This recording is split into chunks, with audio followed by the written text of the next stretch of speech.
Welcome to the Buccaneers Observer. This is Ralph Phillips. Man, I'm not in a good mood. I'm I'm not real happy about things right now.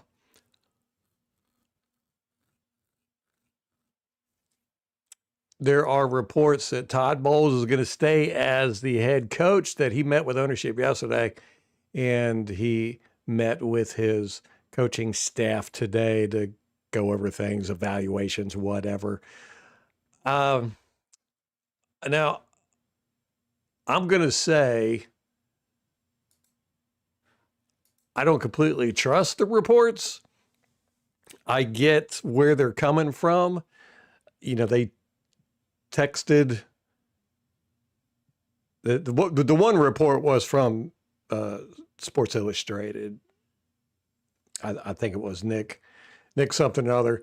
He was the first to report it, and then apparently, what's up? What's bucking? Archangel Tom, what's up, man? It yeah, go back. I'm thinking about going to be a Patriots fan myself, Tom. It was reported, and you got the local newspaper has reported it as well, but I think they texted Todd, and he said that he did meet with the ownership and all that good stuff. So the common wisdom is that he's remaining as the head coach. I still don't believe it. I still don't believe it. If they keep him as head coach, there's something really funky going on. It might be, like I said, because of the whole Manchester United thing and the head coach situation over there. There might be something else, but it is not because they've got confidence in Todd Bowles. I can tell you that. Unless they don't watch football. Unless they opted to not watch football or listen to, and here's the thing too. You've got so many like professional football people who are in their ear and in the media and all that good stuff that aren't really coming down on Bowles the way they should be. They're using the whole Todd Bowles is a good defensive mind. He's got he's had a winning record since he's been here. He's taken them to the playoffs every year except this year, and injuries, and then blah blah blah blah blah blah. They're not watching the game film.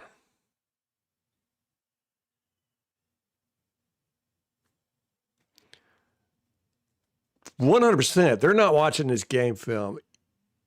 I was absolutely shocked at what I saw watching Week 18.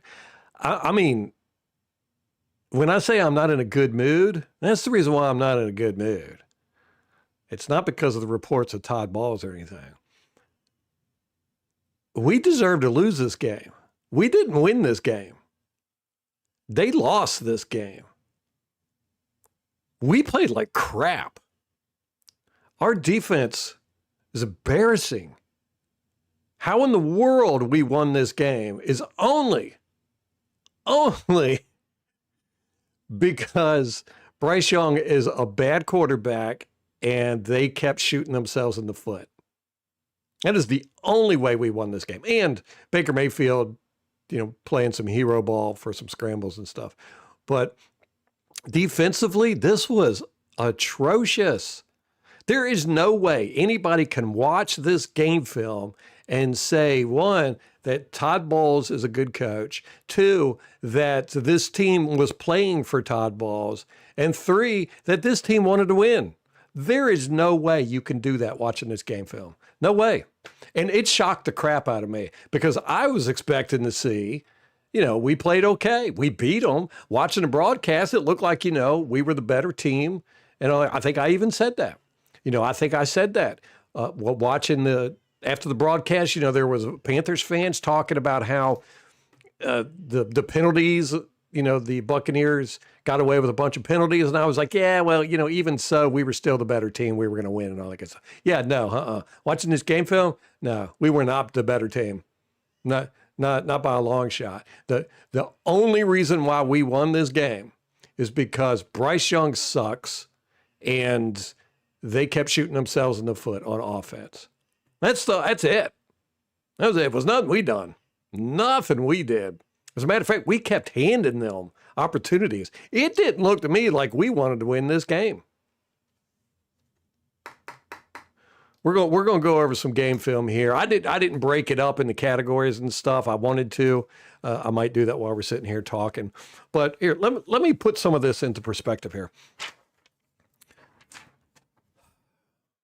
My gosh, this is it's so upsetting. You know, because you think, okay, here they are, week 18, they got to win this game. Todd Bowles is going to have them fired up. And I said I was surprised that we won after watching week 17's performance, how the defense quit. I was like, I didn't think they were going to come out there and play, play hard. And I was right. They didn't. We just got lucky. We got lucky that the Panthers played worse. And it really wasn't the Panthers. Their defensive line destroyed our offensive line. Their offensive line completely dominated our defensive line. We gave up so many big passes, and there should have been a lot more. There was really nothing good about our team except Baker Mayfield with some scrambles. I mean, I'm just so upset about this. You just don't know. I was amazed. I was shocked. Every play almost. I'm like, what is going on here? Okay. We blitzed 7 times in this game, approximately 7 times. Very low. We've been blitzing very low since the bye week. The very low amount. We had 5 missed tackles. Busted coverages. We had minimum 5 busted coverages. Now I'm saying minimum because we had 1, 2, 3, 4, 5, 6, 7, 8 plays besides the 5 busted coverages that I know of that I'm not sure if they weren't busted coverages because I couldn't figure out what was going on.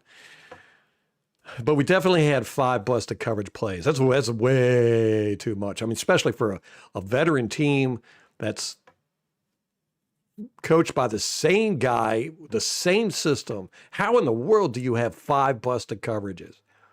And it was bad. Uncalled penalties.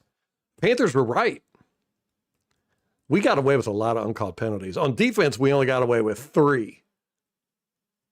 On offense, though, and I've only done a quarter of the offense. On the offense so far, we've got 5 uncalled penalties. We played bad football, man. We played bad football. Our defensive coverage is ass. I mean, get rid of the cornerbacks coach, safety coach, whatever. I don't care. We got to do something. I still don't think we're keeping Todd Bowles. I think the Glazers are playing things close to their vest. We had so many busted coverage and out of position players. It's bad, man. It's bad.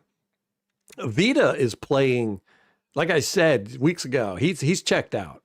And he played in this game like he was very tired. I couldn't tell if he was exhausted or tired or if he was just checked out. I think he's just checked out. But, I mean, he did not play like Vita at all. He was sluggish. He was just not dominant at all. His conditioning looked bad. There was one time he got knocked down, which, doesn't happen to Vita. And he couldn't get up. He had to have somebody come and help him up, and they struggled. He couldn't get up off the ground. Oh, man. On offense, they just beat themselves. We got no pressure, none. We did not touch Bryce Young until the 4th quarter, halfway through the 4th quarter. I mean, we didn't touch him. We got no pressure, no pressure. We only beat their offensive linemen 3 times, and that was Kalijah Cansey did it once, Yaya did it once, and that was all in the 4th quarter. For 3 quarters, we did not beat their offensive linemen once. Now, they did have their left tackle back. Last time we played them, their left tackle was a backup. But still, there's no excuse for that. We did not beat their right tackle once. We did not beat their right guard once. We did not beat their left guard once. We beat their center one time, and we beat the left tackle twice. And 2 of those were Kalijah Cansey.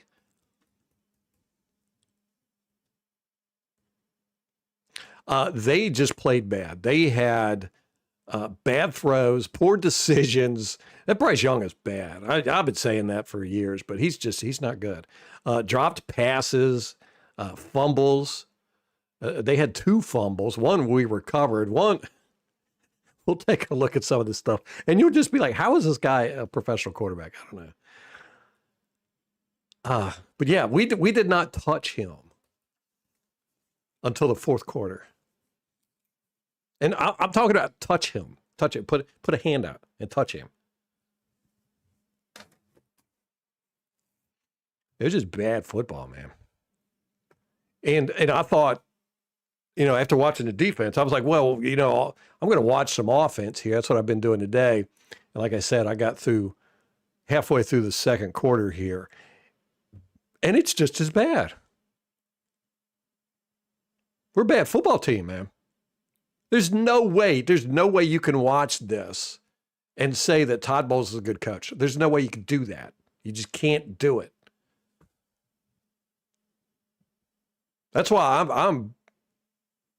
I'm even more adamant now that they're going to fire Todd Bowles. There's no way anybody can watch this and say there's anything good. I was totally surprised by this. I thought we played a decent game. I thought we played decent enough to beat them. I was like, well, we let them come back, and they had a chance there at the end to beat us and everything. No, they should have beat us. They should have beat the crap out of us.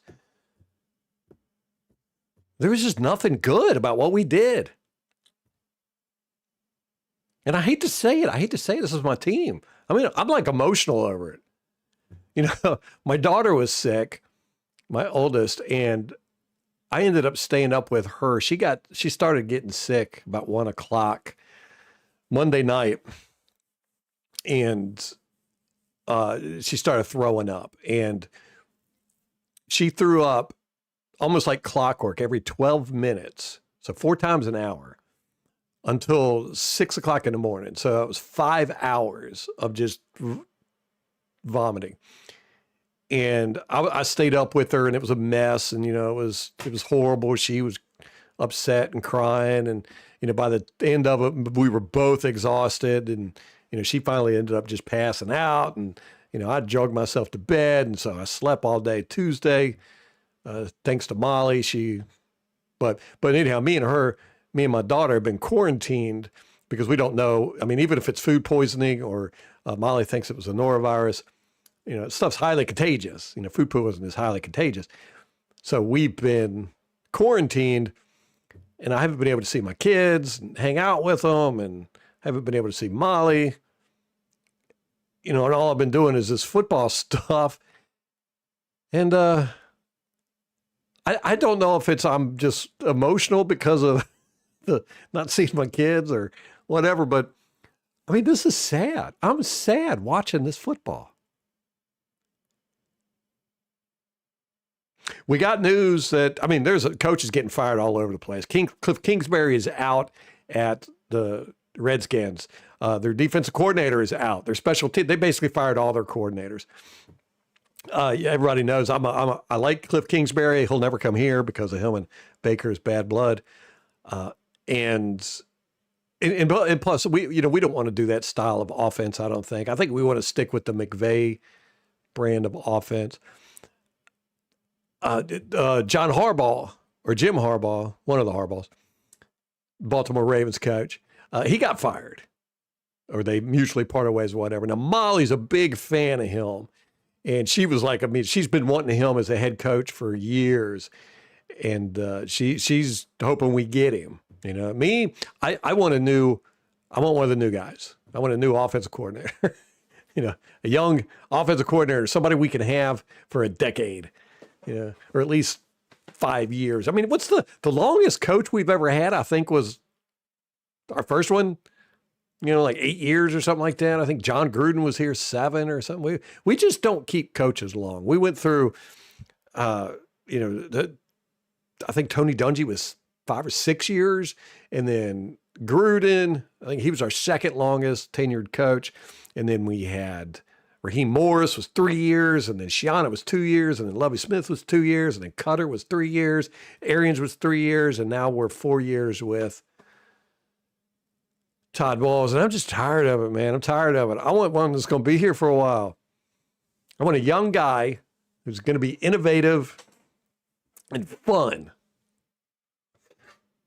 I put way too much time into this crap to watch this junk. You know, I don't know who is in the Glazers' ear.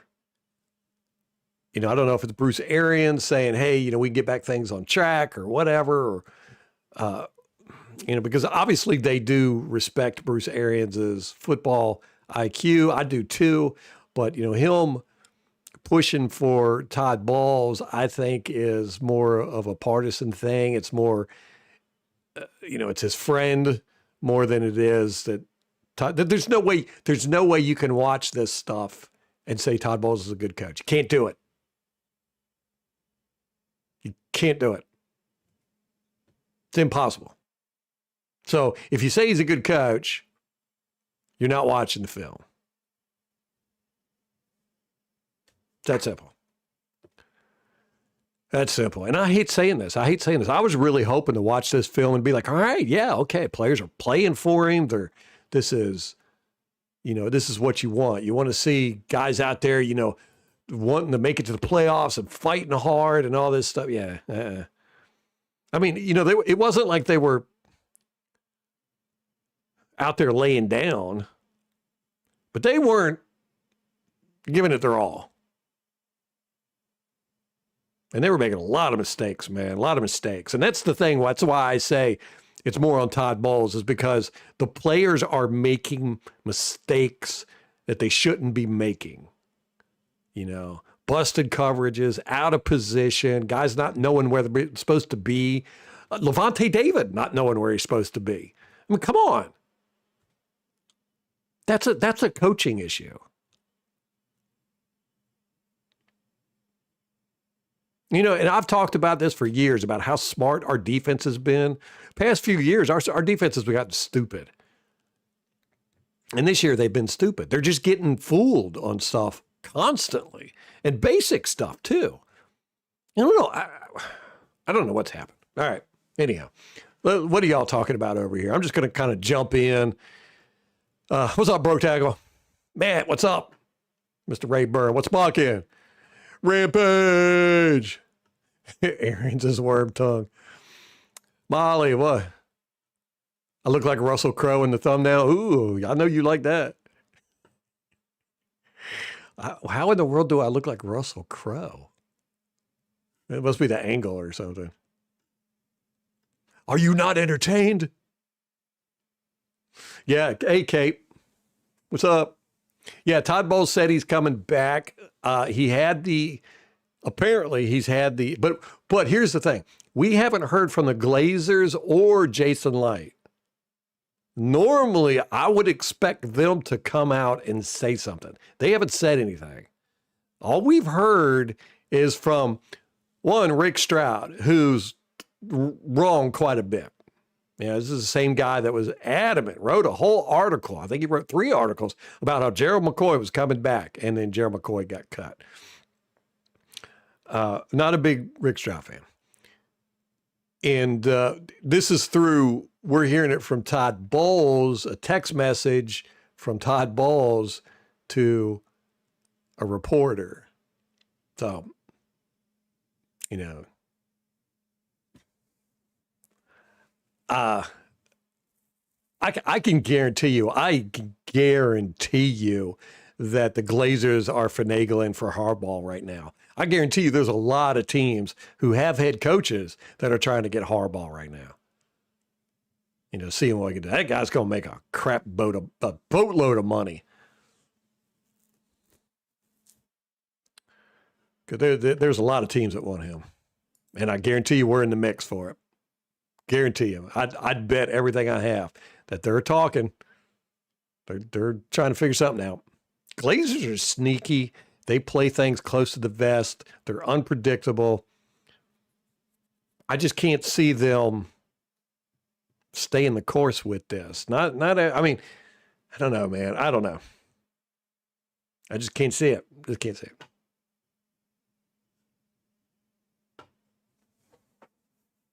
Yeah, even with Bowles, even if Bowles gets a defensive coordinator, he's still going to be all up on top of that mess, And I'm with you, Broke. I'm not looking forward to next year if Bowles is still the coach. I'm just not. I've seen enough. Anything can happen. This is the NFL and all this, but I think we've seen Bowles' ceiling.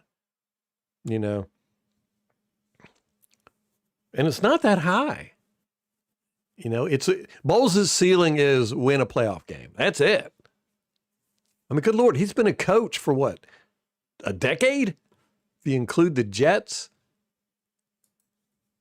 And he's won one playoff game?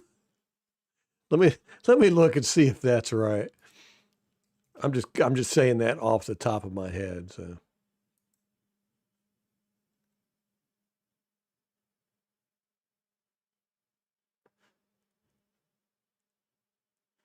Okay. He was an interim coach for Miami for 3 games. So we won't count that. Okay, Jets. 15, 16, 17, 18, 22, 23, 24, 25. 8 years. 8 years.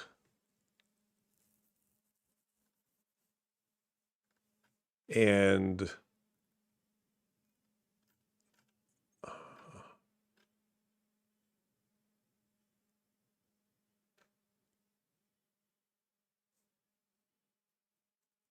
okay, playoffs.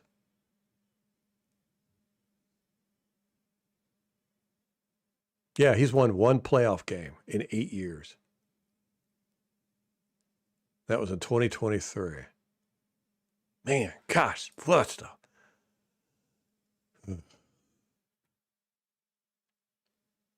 He's got a 61 and 74 record overall. 35 and 33 with us, but if you include the playoffs, that's 1 and 3, so that's 36 and 36. So 50-50. I mean, that's where we're at with Todd Bowles. We know what we're going to get. And he's not even doing what he's good at. I mean, the blitz packages, we talk about, I've said it for years, really ever since he's been head coach, that the only time we can get pressure is with blitzes. And then we stop the blitzes. I mean, this year we didn't blitz hardly at all.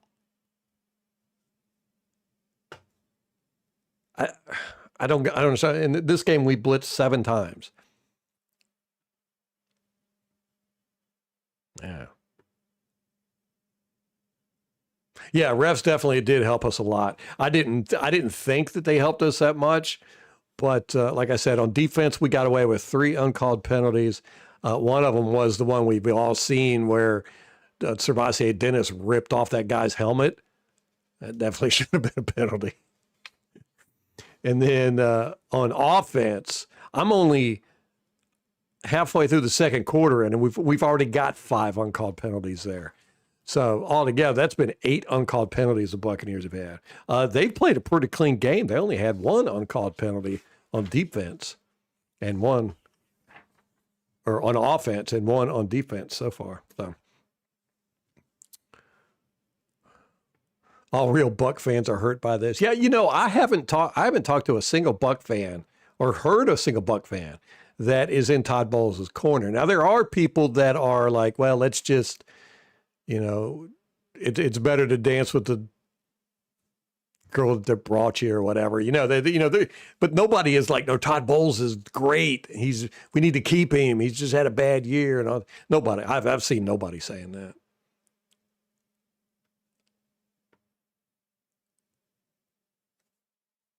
Yeah, that's a good point.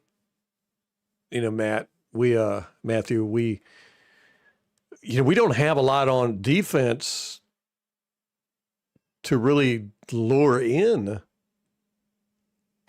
a defensive minded coach anyhow.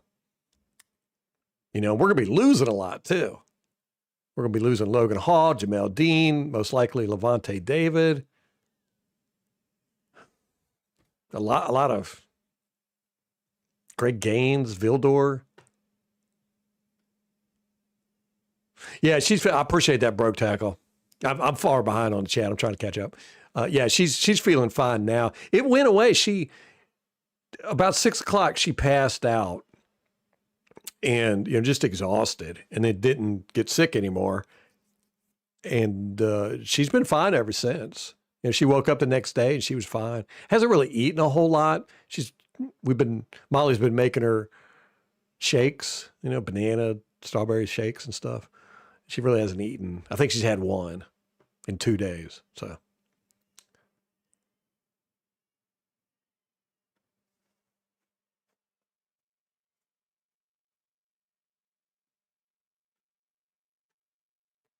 Yeah, I want an offensive-minded head coach.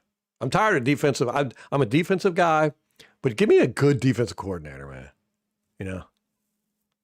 I'm tired of these defensive head coaches.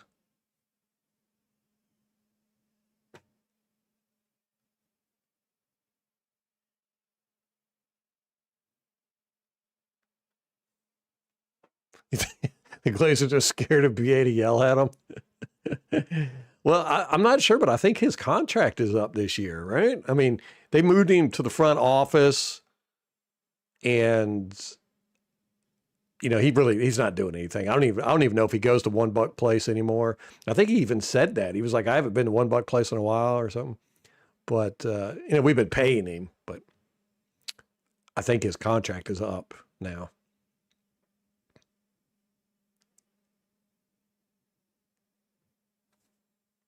Yeah, broke tackle, talking about David trying to cover for everyone. That one, he gave up a touchdown in this game, and it was man coverage, and I'm not sure whose fault it was. We'll look at it here in a second.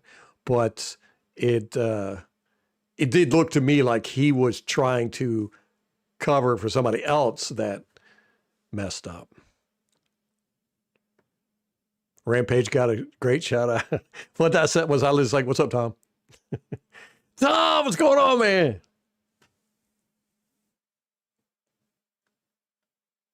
Are they unpredictable because they have multiple owners? No, they've always been. Malcolm was very sneaky and unpredictable. They're business people. They're all highly entrenched business people. They run a bunch of stuff on the side too, real estate and everything. Like I said, if you want to read some interesting stuff, read up on their takeover of Manchester United. It was a hostile takeover that they did. It was it was great. I mean, from a business perspective, it was a really interesting story. And they did it all clandestinely. They're just sneaky people. They don't like anybody knowing what they're doing. They like to do things that nobody sees coming, and they're very good at it. I mean, it's rare. I can't think of a time where things have leaked about what they're getting ready to do. So.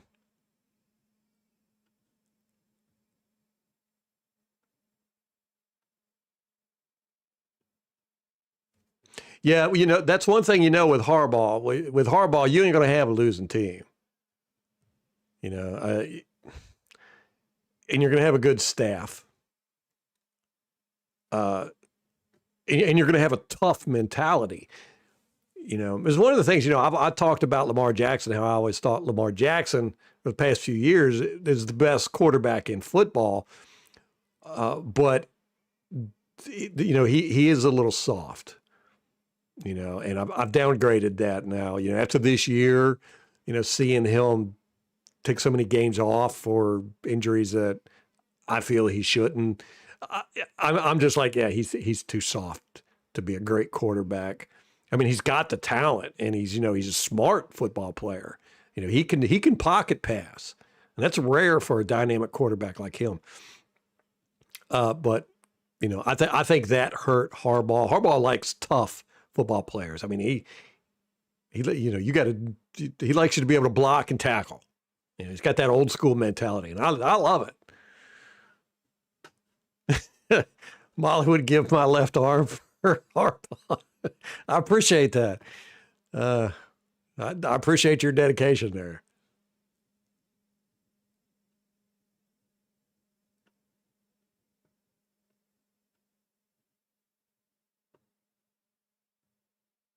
Oh, I remember that Super Bowl. That was with the 49ers, yeah. Kaepernick.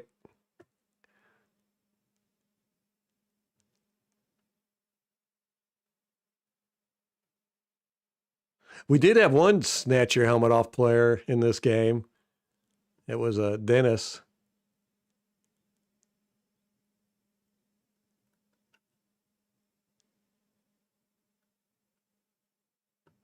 He's talked to text, right? It's okay.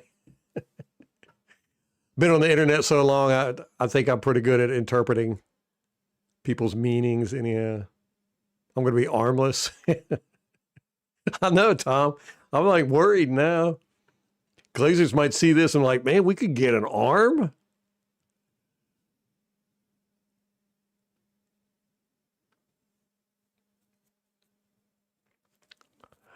Yeah, and Todd's attitude with reporters are just, I don't like it. Long live Coach Bowles. Got him.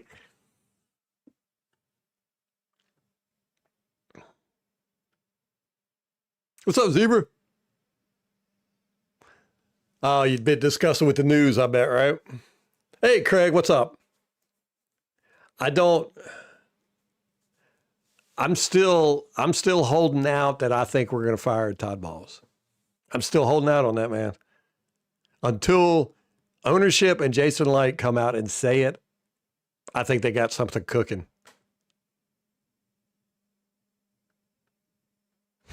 Tom.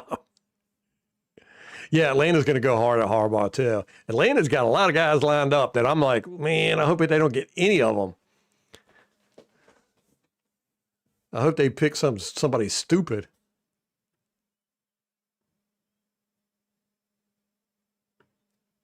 I think Mike will come back. Yeah, I mean he's like Levante. They're Tampa guys through and through. They want to end their career here. And we'll pay Mike whatever he wants.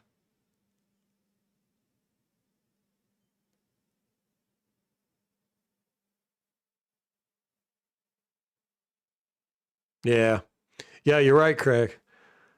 Uh, right. I don't think even if we do keep Bowles, I mean he's going to be a lame duck coach. Yeah. And if we do keep him, I think it might be because the Glazers are wanting to get Gruden back next year.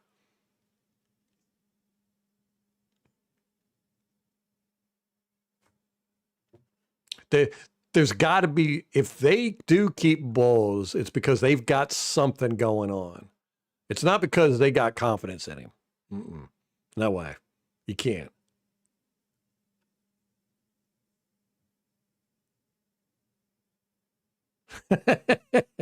Wow. The sneaky Glazers. I, y'all, oh my goodness. Y'all killing me.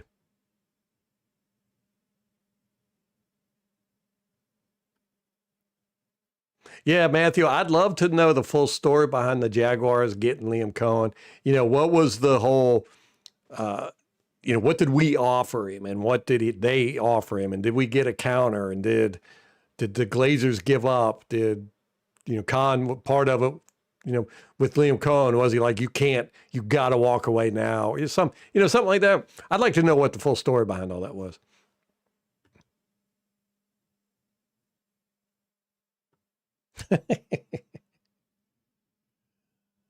Yeah, if we get a coordinator, it's going to have to be some guy that doesn't know any better, that just wants his shot. Just give me a year, I'll be able to do it. Yeah, he got to pick their GM. I think that was the last, and he probably wanted that here. And we were like, no, we're not going to get rid of Jason Licht. So that's a good point, Matthew. That was probably what the difference was.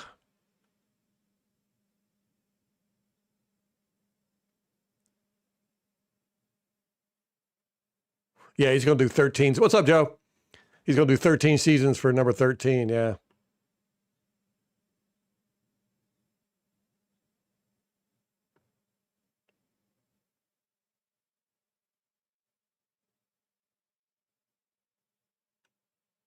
Oh, man. Well, if we go 0-2, maybe that'll just be because it'll break the streak and we'll have a good season, maybe. But yeah, no, I'm telling you, if they keep Bowles, man, a lot of fans just aren't going to show up. They're just going to tune out. A lot of fans. I mean, a lot of people I've talked to are like, I'm just not into this team if they get Bowles.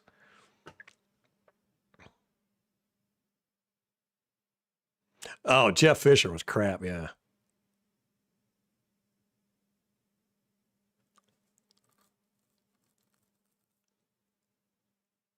Yeah, especially a head coaching job where you're getting paid $12 million a year. I mean, that's Mike Evans money. When you're getting paid as much as a superstar. The season drained all of us, yeah.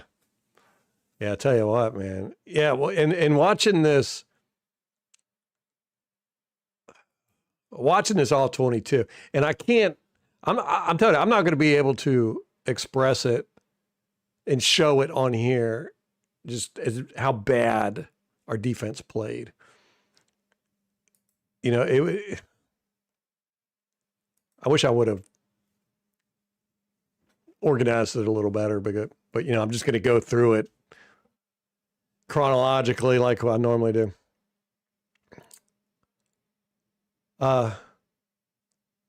But even like on the first series, I thought, watching the broadcast, I was like, all right, good. Our defense is playing good. Yeah, we started off the game with a unnecessary roughness call by Elijah Roberts. And the only reason why our defense didn't just get totally destroyed in this game is because Bryce Young is horrible.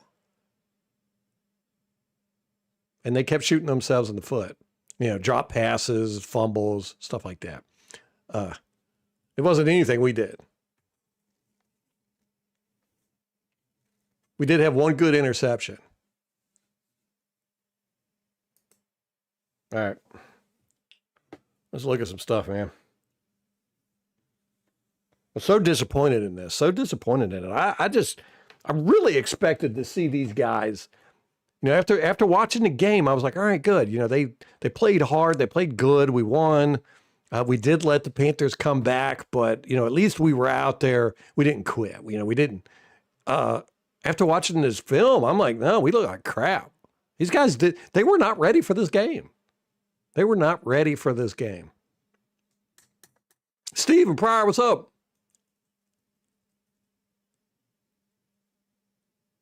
Yeah, I think we would have been in 11th if we would have lost this game.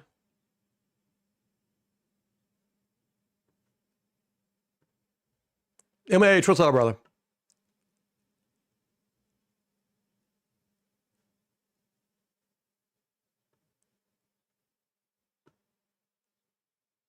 Yeah, at least Carolina to get to celebrate on our field. We got that going for us.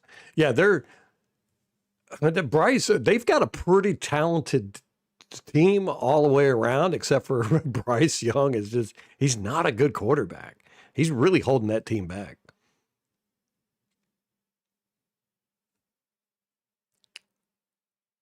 Yeah, they wasted so many games, Joe. So many. Yeah, we haven't been ready all season. I want to know what they're doing in practice. For one thing, it's not like we have game plans. We don't really have defensive game plans.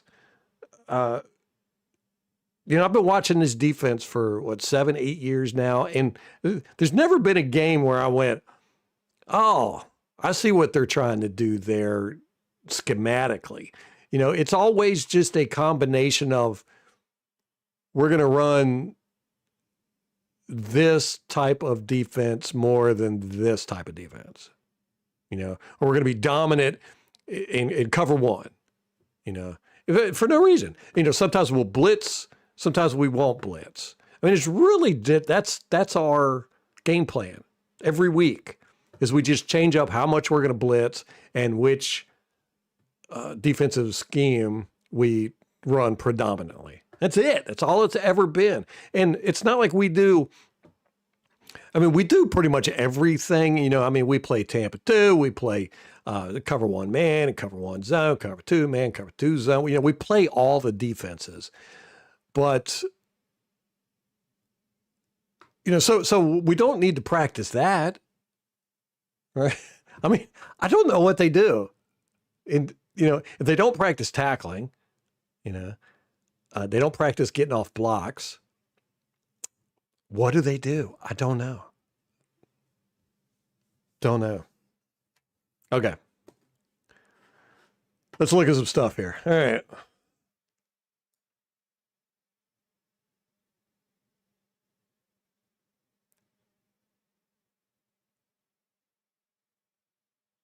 Okay, here we go. This is the first play, the first defensive play of the game. A bunch of stuff to look at here. Elijah Roberts gets called for unnecessary roughness. I think it's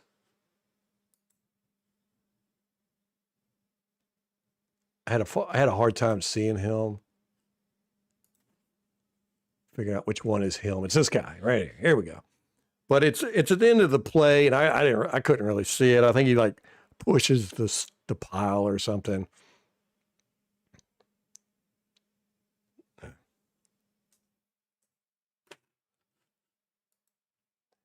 It's kind of a BS call, I guess. But like here he is, right here.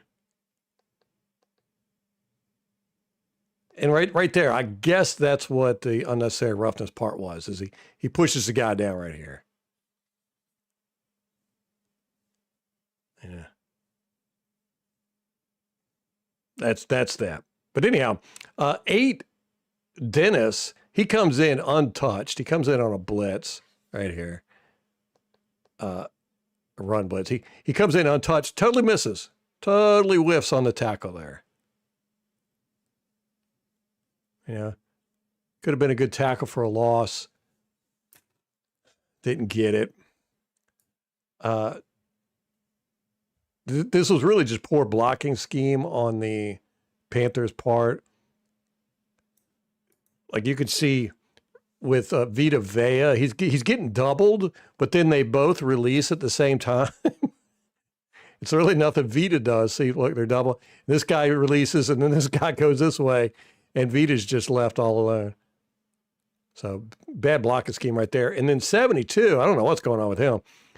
He's blocking 95, and then he just stops blocking. Look at this. Right here, it stops blocking and turns around and watches the play. I don't know what that's all about. And then, of course, you got 5 being blocked by a tight end. This, again, is a recurring theme in this game. 82 just blocks 5 right out of the picture.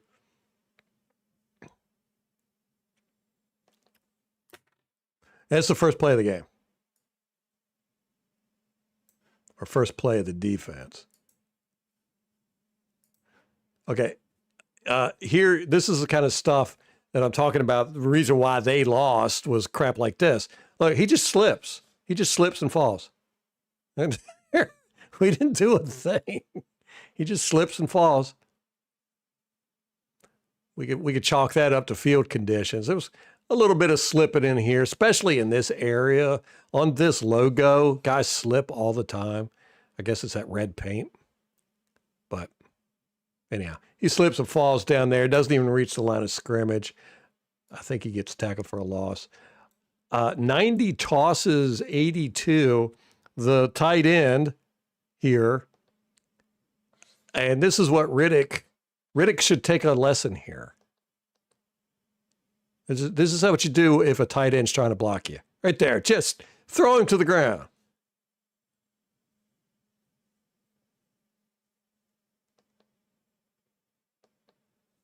That's what you should do. All right, so that was the first defensive series. Just a couple things I pointed out. First defensive series wasn't that bad. Here we go. We got a Canales special with a boot to the left. They ran this quite a few times on here. Except this was different. He's got 4 layers. We ran this, Canales ran this almost exact same play with us when he was our offensive coordinator, except for I don't think that he had a 4-layered boot, but we should have been expecting this, and we weren't. As a matter of fact, like the whole defense gets fooled by the play action here, and it's just completely busted coverage. I'm not sure what 21 is doing on this. He runs forward, and then his guy runs right past him, and then he like stops and turns around and tries to chase him. 8 and 23 both fall for play action. They miss their man coverage. So there's like guys open all over the place. And see, look, boot to the left. I mean, God, Canales he loves his boots to the left. Right? So we should have been expecting this, right? So boot to the left, and we got guys just not covering. I mean, he's wide open. He's wide open. He's wide open. They end up throwing it to him. And he gets, I don't know, good yardage. I mean, they were picking up a lot of chunk plays on us. I didn't realize it until I watched all 22. I was like, holy crap. But you can see this is supposed to be man coverage, I think. 54 sticks with his man, the running back, or the quarterback, I guess. He stays with the quarterback. But you can see 21, he comes running up right here, and he lets this guy run right past him. And then he just like turns around and tries to chase him.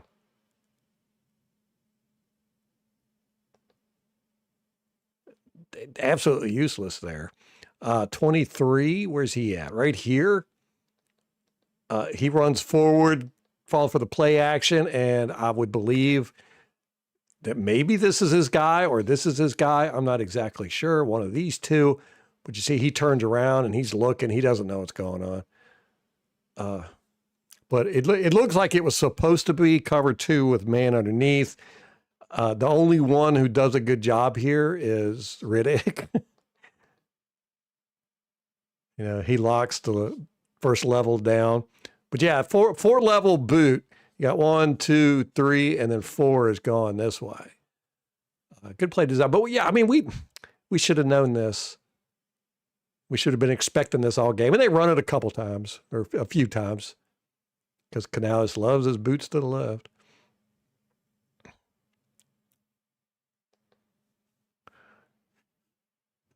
Just bad. Just absolutely horrible defense. Here's another busted coverage. This is the one I was talking about. Levante David, I think he's covering for somebody else who had busted coverage. I'm not sure. I couldn't figure out who had who. But either Levante's got the wrong assignment or there was some miscommunication as to who was supposed to be covering who. You can see 31, he comes down. And David looks like he was going to cover the motion tight end, or the running back. But then he realizes real quick that there's a tight end popping out right here. And he gets open for a touchdown. And you can see David turns around, like while the play's going on, David's turning around yelling at somebody.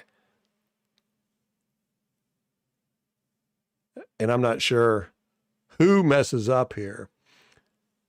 I think it was 31.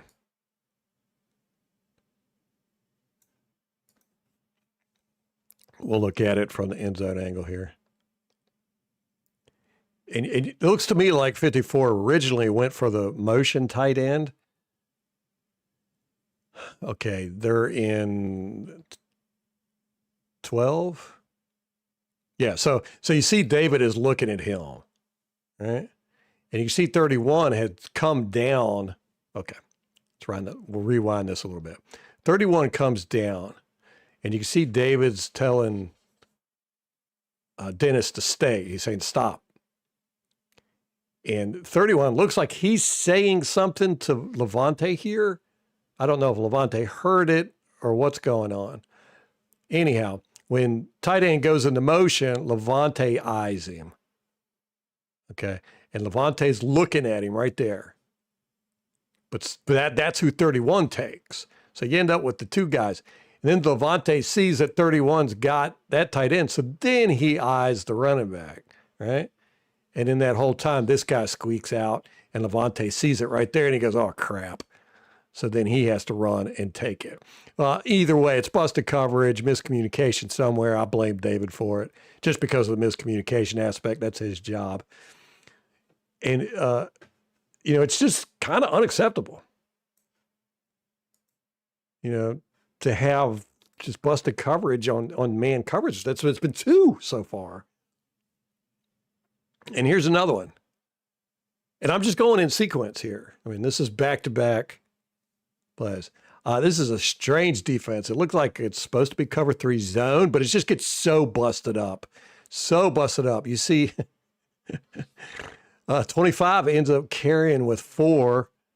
This guy ends up going in his zone free. He's freaking out because he's like, hey, there's supposed to be somebody over there. It's cover 3. He lets him go because he's expecting somebody to be over here, but his somebody is carrying with 4, which doesn't help at all. Well, it kind of does because this running back pops out and all 4 of these guys go this way, leaving this whole area open over here, and 4 gets thrown to.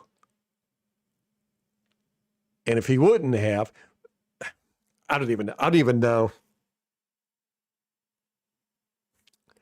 I mean, this is just so stupid. It's just all so stupid.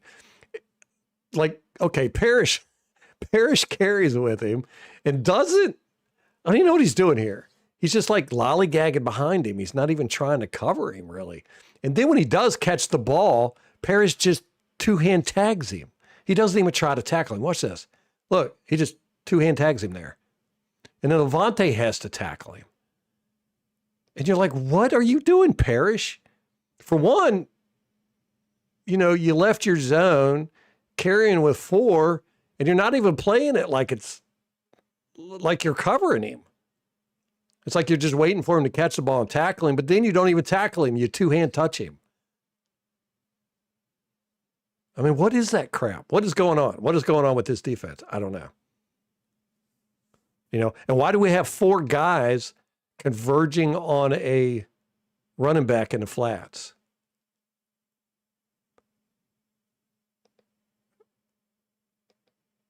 Or was it a running back? No, the tight end. Yeah, tight end. We had 4 guys that were running towards him.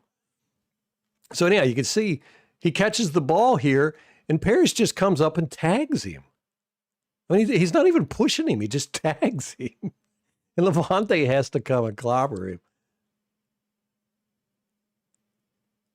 Very strange. And look, that's Canales there.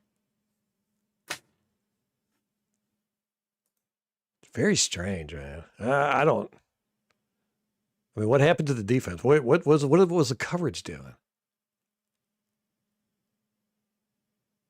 I mean, everybody kind of running around with like a chicken with their heads cut off. And this was the whole game. The whole game, it was like this. This one here, another busted coverage. I don't know what 31 is doing here. He just kind of freezes. It's like he doesn't know what he's supposed to do. Watch, he comes down, and then he's just like standing here. And this guy's right behind him, and he catches the ball. And it goes out of bounds. I mean, he had all this room if he would have turned upfield. If it wasn't such a crappy throw by Bryce Young. But I mean, what is Winfield doing here? I mean, it looks like he was watching for Bryce to run or something, but then he just freezes. Ball goes right over top of him. I don't know. I mean, he just leaves his whole zone wide open back there. Again, it's another boot left. This one with 3 layers out of 12 formation. Same thing. The I know Canales loves this. He's been doing it since he was with us. Why were we not prepared for this crap? Look, just part this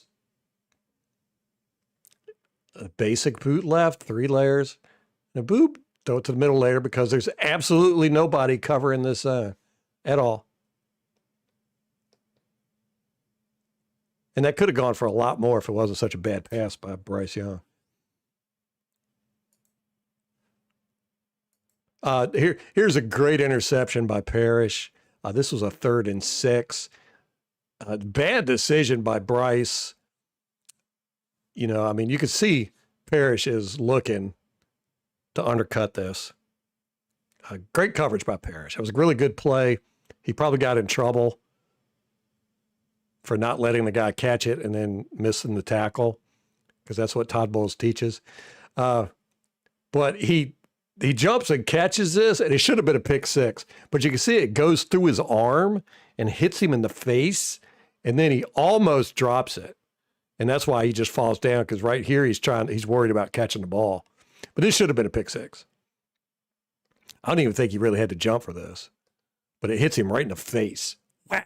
Right there. It went right through his hands, hit him in the face. Good play, though. Got to give credit where credit's due. That's kind of good, aggressive defense I like to see, you know.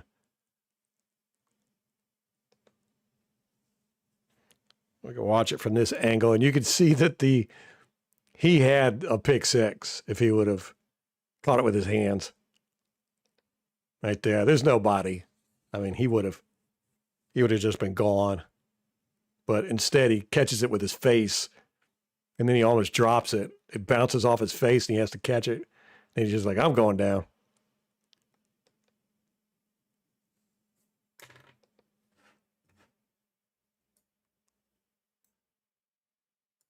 All right, here we are. Second half. This one I didn't understand. They marked this as an aborted snap recovered by Dowdle. I don't know. So this is a fumble right here.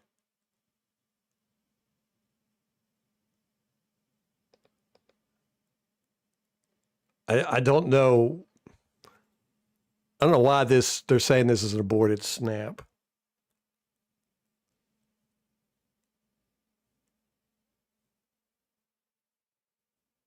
But you can see it's supposed to be a screen, right?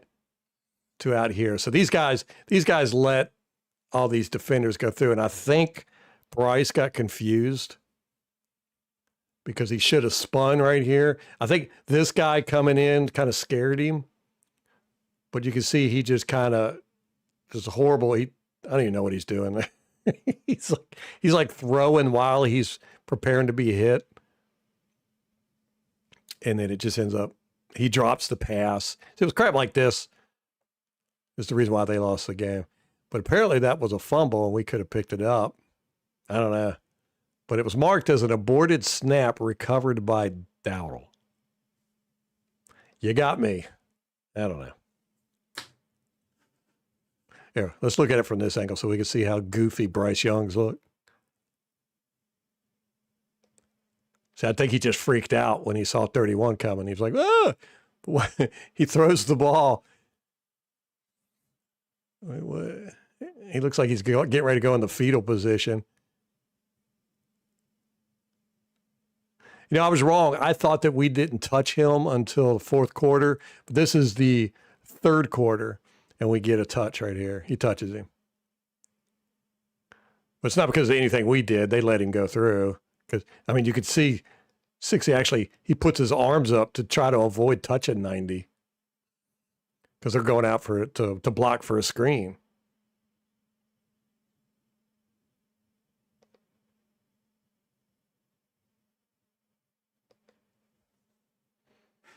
Just dropped the pass. All right, here's some more Bryce Young sucking. I don't know what he's doing here with his footwork. He's absolutely not pressured at all because we didn't pressure him at all in this game. And he basically just trips over himself. I don't know what's going on here. But you see right there, I mean, there's no pressure. I don't know what he's doing. And then he comes over here. And look at this footwork. I don't know, what is this? And you see he falls forward because he trips over himself right here. This foot hits that foot as he's throwing and he falls. But it's still a big bomb catch. It's, I don't know. We're a joke, man, that we let him beat us.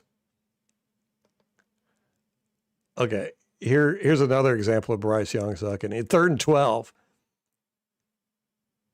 again, no pressure. He scrambles, and then he just, off his back foot, throws it out of bounds on a 3rd and 12. I mean, sure, why not? It's one thing Canales has taught him, and we saw it last year. I think it was our second game we played with him, that Bryce Young was just throwing it away, like after like 2 seconds, 2.5 seconds, I think. And Canales had taught him, you get a clock in your head, and if there's nothing open, like blatantly open after 2.5 seconds, just throw the ball out of bounds. I think he threw the ball out of bounds with us. What did we count? 12 times? Where he just threw it away. And I think in this one, I counted 7. I mean, there's no reason for him to scramble here. I mean, there was no pressure. I mean, look at his pocket. No pressure. And then he scrambles over here and then just, look at this. What's he doing? This is horrible platform, and just throws it out of bounds. On a 3rd and 12.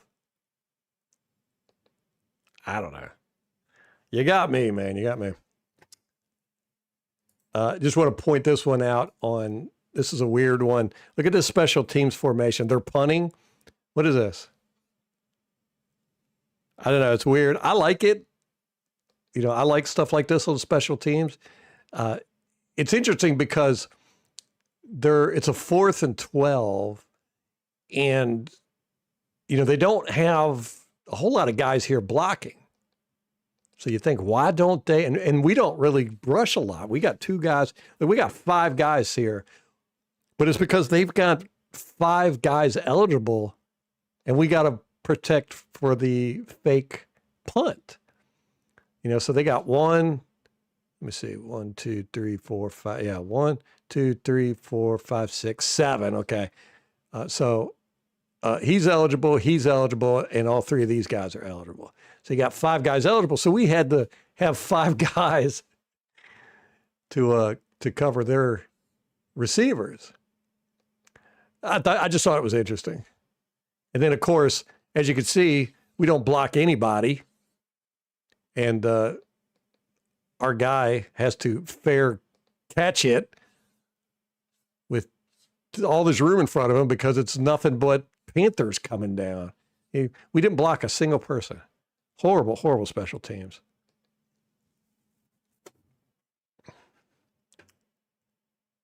I guarantee you that guy's not going to be here next year, no matter what. Okay, here is what I thought was the first time that we touched their quarterback. This was 4th quarter, 12:06 on a 2nd and 5. And it's because he comes in unblocked. And look at this crap. What is this? I mean, he's up off the ground, throwing off his back foot, up off the ground. He's a bad quarterback. But we got no pressure, man. No pressure. As an example, we get this pressure here because they forget to block this guy. Here is the very next play. We blitz 6, and we get nowhere near him. I mean, this is embarrassing. Look at this pocket. And we blitzed 6 people. And of course, 25 gets beat in coverage. And we blitzed 6 guys. And look at that pocket. We got nowhere near Bryce. I mean, it's just embarrassing, man.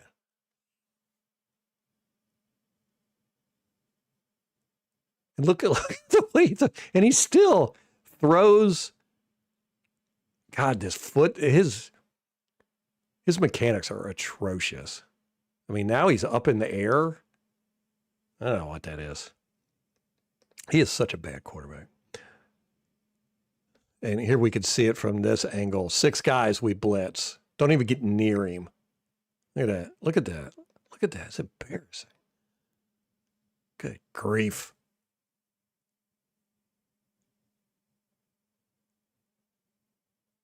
He could have sat back there for 10 seconds, I bet. Oh, this one is just interesting. This is one of the examples of how they beat themselves, just a crappy, flea flicker attempt. The running back slips and falls down. As he's falling, he turns around and tries to throw the ball back. It's just Three Stooges crap. He drops the ball. Levante gets on it. But watch 64. 64 dives head first in here, and Vita sees that. Boom, right there. And he hits Levante. Boom, right there. If you're watching at full speed, you can see it's a pretty big hit. Bam! So Vita sees that, and he comes in and dives on 64 head first. Booyah! I love it. He's like, "Oh, do you want to play that game? We'll play that game." 64 ain't got the ball or nothing. Vita's like, bam.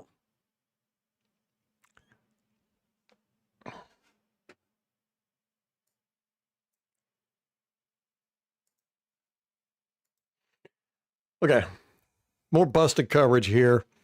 Half the defense is playing zone here, and the other half is playing man. This is not split field. This is completely busted coverage.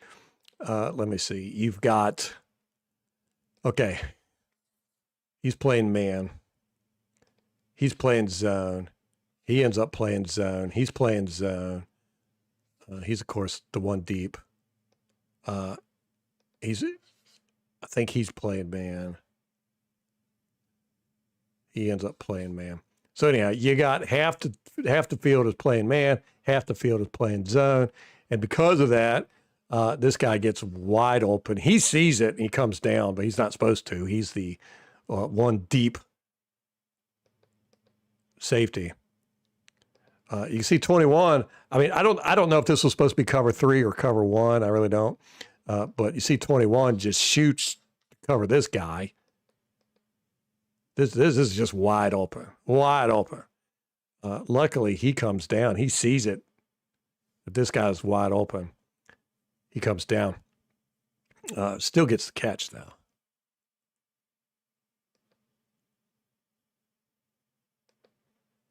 I really don't know how you play that bad of football where nobody knows what's going on.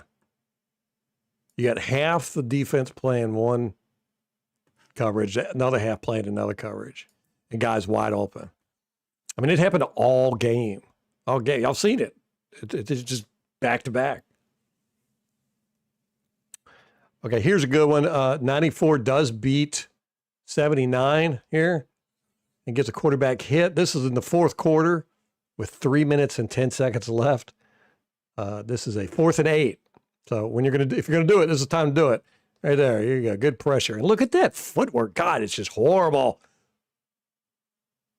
I mean, he's off the ground right here. He's completely off the ground. What is this mess? But look what happens. He just throws it way down. There's a guy wide open. Because Parrish just gets burned. But we did beat one of their offensive linemen here. 79 gets beat. So, yay.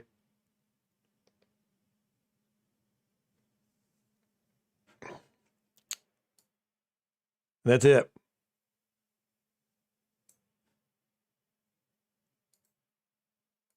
You can see the playbook. This is the angle here. Parrish just gets burned on this play. Nice move by this guy. He zip, and then boink, he's gone. It's a little underthrown. Definitely could have been a touchdown. He has to stop to catch it. Bryce Young is so bad. But yeah, nice move here. I like this. The zip zip right there. He kind of catches Parrish a little flat-footed. And then I don't know why 23 came up the way he did. He's got to watch this guy and this guy. Looks like they're playing cover 3. So, he's got 2 guys possibly coming in his zone, but he should have been about right here. He came up too far.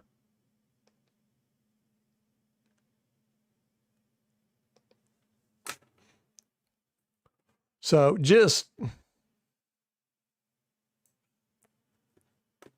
a lot of bad football, man. I mean, a lot of Jeez. Look, I'm talking about bad football, and I'm over pressing the wrong buttons and stuff. You shouldn't. A team that's been under the same coach for 7 years, and we got a lot of veterans there. We got Winfield, we got Vita, we got Levante. We shouldn't be playing like this. But I'm of the opinion that Bowles should dumb his defense down. I've been saying that for years. It's just too much movement going on, especially when you got 2 new guys. You got 2 new cornerbacks, right? I mean, Parrish has been playing all year. Morrison's been, he's been getting some decent snaps, but still, you want to dumb it down, right?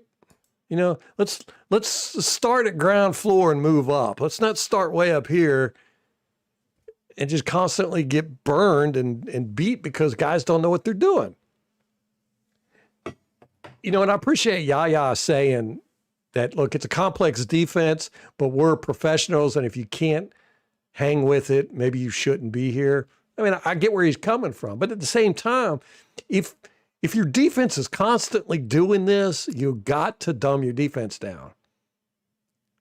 It's like Jim Brown said in Any Given Sunday. It's one of my favorite lines. He says, "You're dumb enough, we made it simple enough." When he's talking to the defense, "You're dumb enough, we made it simple enough." Add the stuff on gradually, but we just have way too much. And we did not look good. It was embarrassing, actually. And the only saving grace was the Bryce Young making bad decisions and them fumbling the ball and slipping and dropping the ball and stuff like that. It was the only thing that saved us. We had the one good interception, and that's it. That was really the only good play. We had Levante getting the fumble recovery, but that was basically right in his face. That was more their mistake than anything. We didn't do anything there. They just slipped and fell, and then I guess you got to give Levante kudos for being there and getting the ball. But I mean, it was not good football. And when we watch the offense tomorrow, you'll see it's not good on that side either.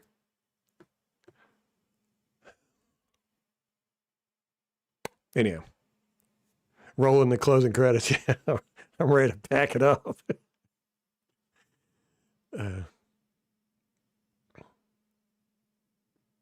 Just run cover 2 or something. Just they have a basic, like Rondé said, have a basic defense. We don't have a basic defense.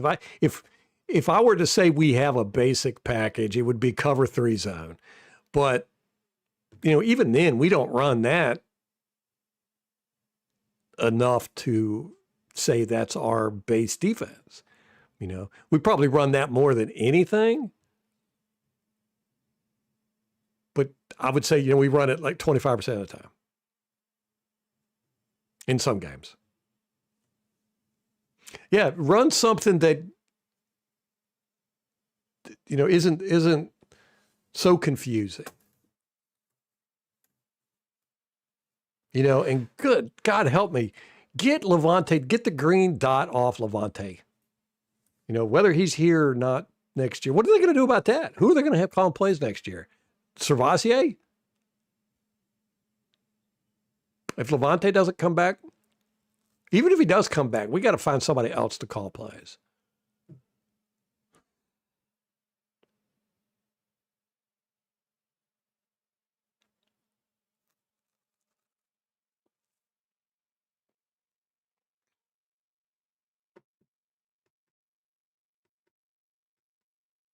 Fred Warner, yeah. Yeah. A lot of our problem with our over the middle coverage is because we have guys not in position or they're too busy running to a spot that they don't see the play unfold.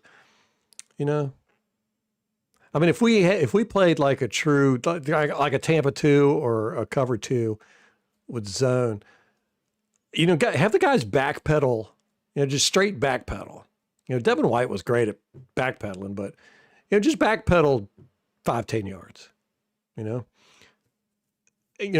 Not have to turn their head and look and see where they're going because they got to run over to a hash mark or run over to the numbers. Just backpedal. Just straight backpedal. That's what most teams do. You backpedal 5-10 yards so you can see what's going on. Our guys are too busy having to turn around and look for a spot that they've been told they got to get to, some landmark, and the play happens behind them or across from them or right in their face, or they're too busy looking for their spot. I don't know. It's too complex, and it's not being conveyed well, apparently. That's my big issue. It'd be fine. The defense would be fine if we had guys in where they're supposed to be. But if this happens all the time, and it does happen all the time, where we're out of coverage or we're out of position or, a lot of times it's a really stupid play call. But, if it happens that as much as it does, you got to ask yourself, maybe these guys or maybe my defense is just too complex. I'm asking guys to do and remember too much. Did y'all see Dan Campbell's press conference? They asked him how he felt about, or what, the same question they asked Todd Bowles when he was like, I've won 3 division titles. I think I've earned the right to continue to be coach. Dan Campbell said, I sucked. That's what he said. He said, I sucked. He took it all on himself. I was like, see, there you go. He said, I called horrible play. I did not play well enough, or I did not coach well enough this year. And he was emphatic about it too. I felt like he truly believed it. I was like, well, there you go. That's the difference in coaching. One thing amongst many.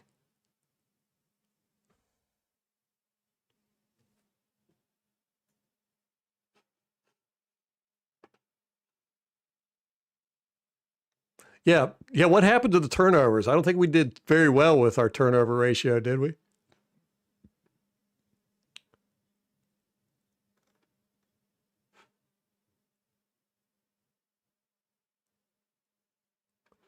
Let me see.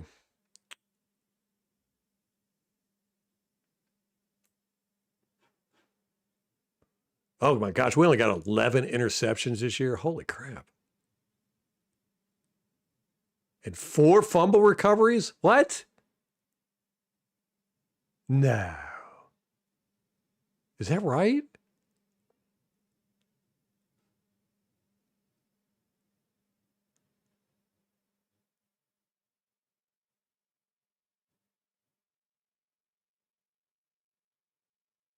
I must not be reading that right. That can't be right.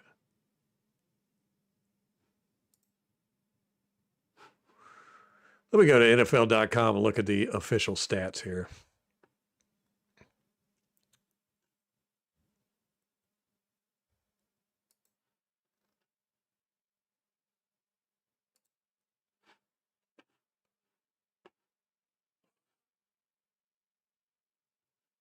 Team stats.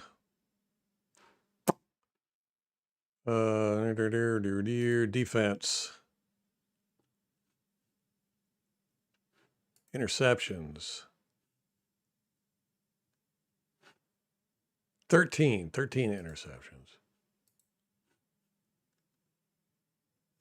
So we were kind of middle of the pack here.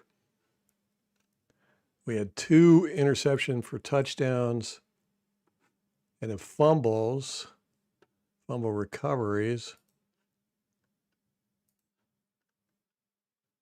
We had 10. Okay.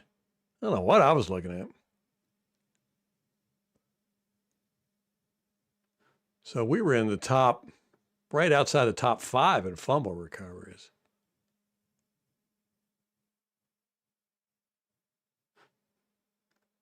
Not bad. Interceptions, though. How many did we have? 12? 13. So 23. 23 total.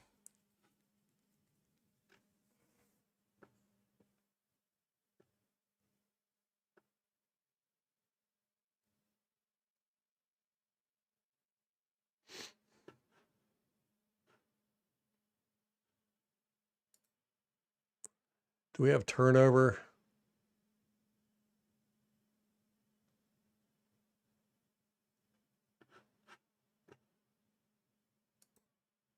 Complete turnovers.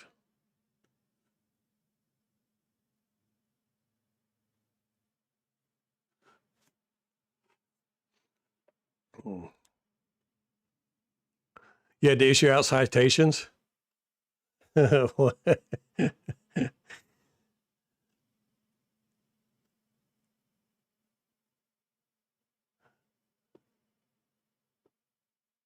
Sony Styles.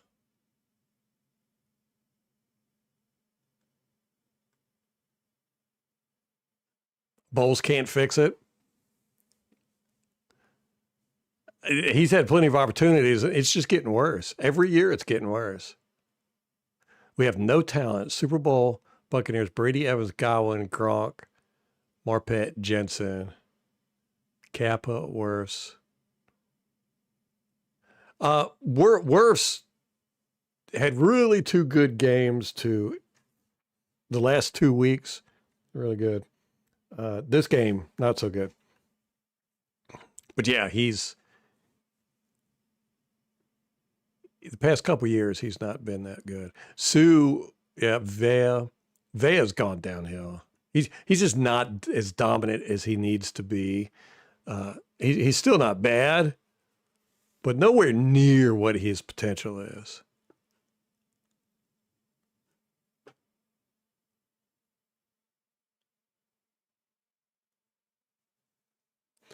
Turnovers, and they get. Parrish did have a good interception in this game.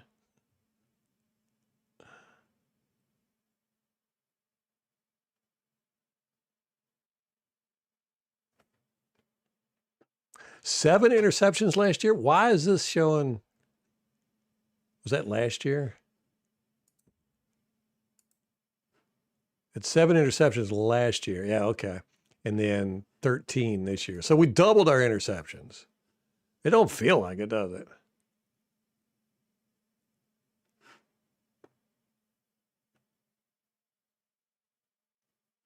Oh, so we were top 5 in turnover differential this year.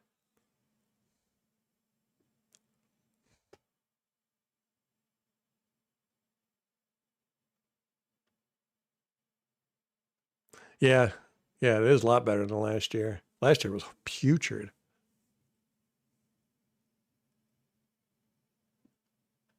Marty, what are you issuing citations for? We got a cop in the house. Everybody be cool.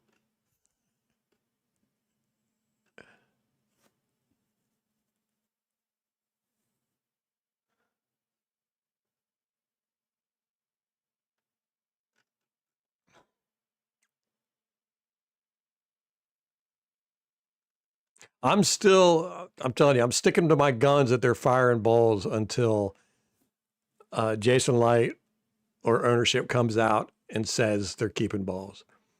That hasn't happened yet. I think they got something cooking.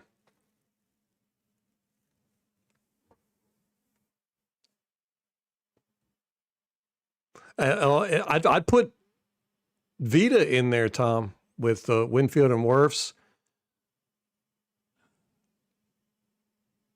getting worse.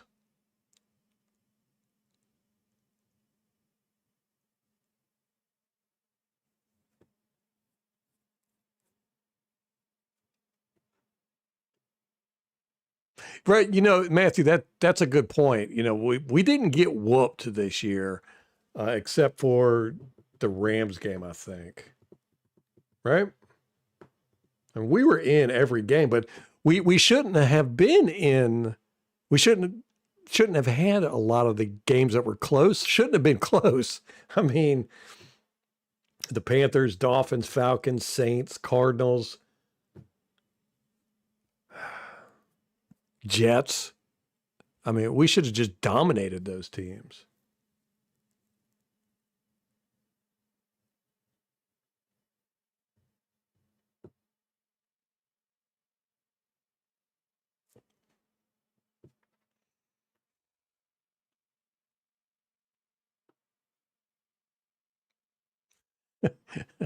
Got it. I apologize, brother. I know I just got really sad watching this all 22, and then hearing the news today that Bowles thinks he's going to be back, and everybody's just kind of sad, man.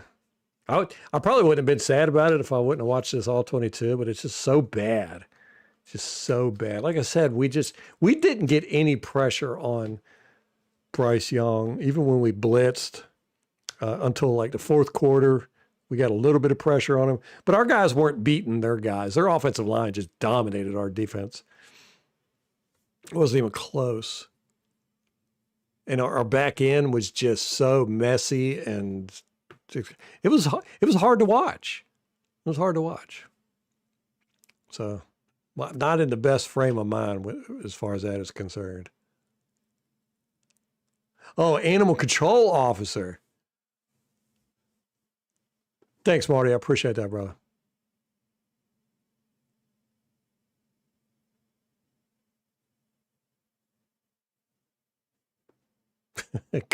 Craig's angry too. Uh,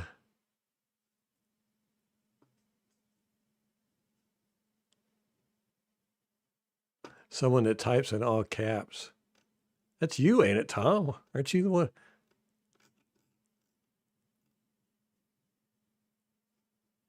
Animal control. So you got to give citations to people. Well, anytime I think of animal control, I think of the dad in the movie Fridays. That dog bit me. He bit me on it.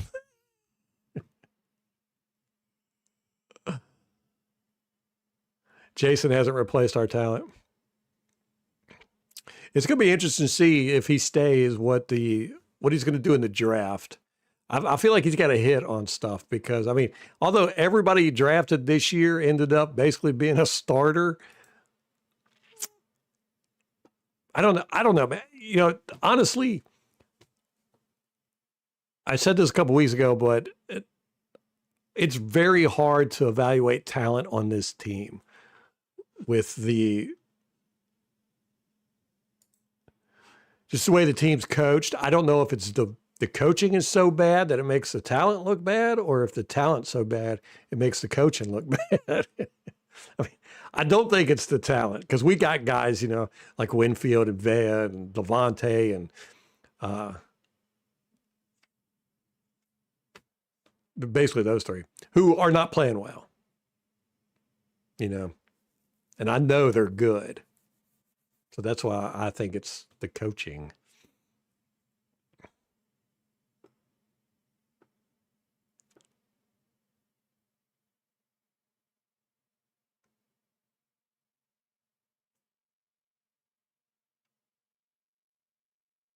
Yeah, Matthew. I mean, that's always true. I mean, football's a weird sport. Anything can happen. Uh,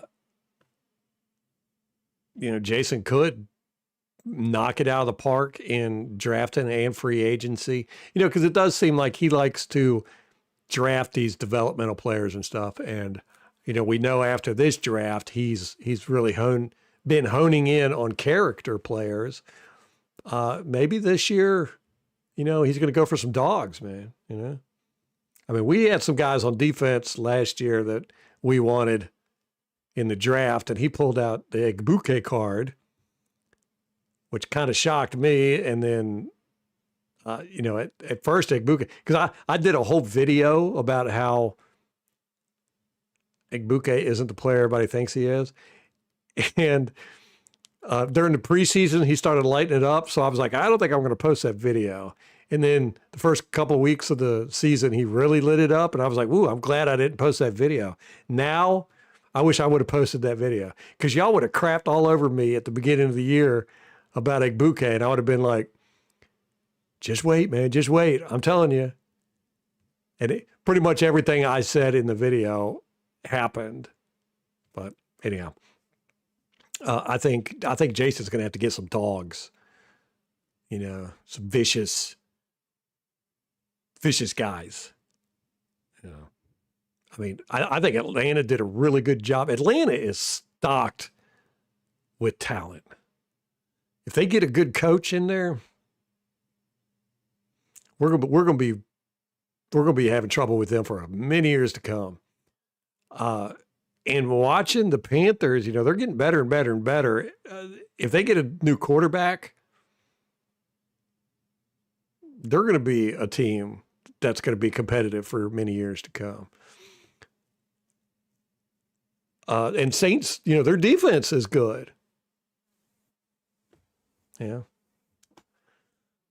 Chuck, I'm still not sure about him. I think their offense was really, really dumbed down for him. I need to see a little bit more out of him before I mean, he's not bad. But we got to do something. And this division isn't going to, next year, this division is probably going to be extremely competitive. And we got to be up in there with them. And I think we might have possibly wasted 4 years here letting the division catch up and surpass us. But I think the Falcons did a really good job with their draft last year, and they got some dogs. We need to do that this year. Yeah, everyone getting better around us. We're staying the same.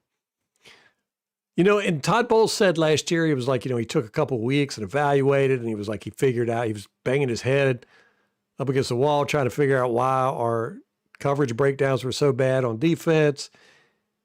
And he said he figured it out. And the only thing I've seen he's done is just he hasn't blitzed as much. That's really the only thing I've seen that's changed. I don't know. Yeah, I think the Falcons are going to be scary if they get a good coach in there. If they get like Kingsbury, a good offensive-minded coach, we're going to be in trouble, man. Because they got talent at every position.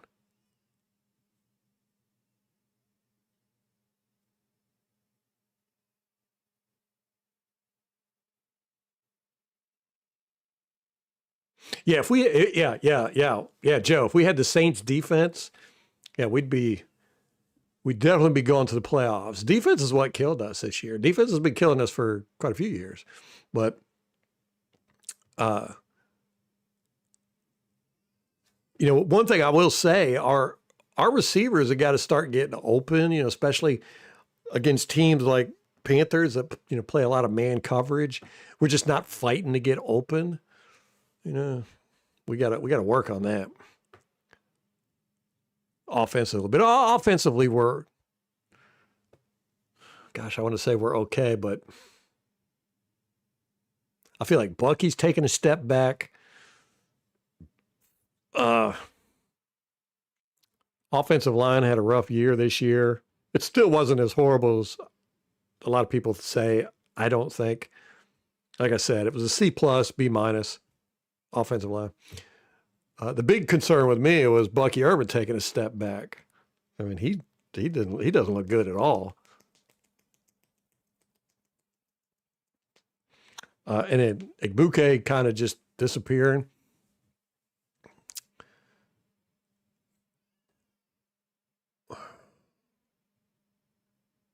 But I think we got a lot of talent on offense. If we could muster up a defense that could make it competitive anyhow. I don't even know. I don't even know. Yeah, we don't pick dogs on defense. It aggravates the mess out of me.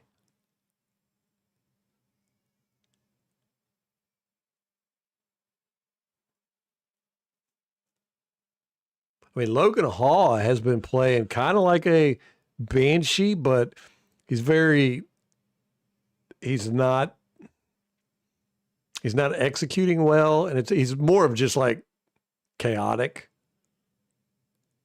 But in this game, he did have a couple plays. I didn't point him out though, where he was very aggressive.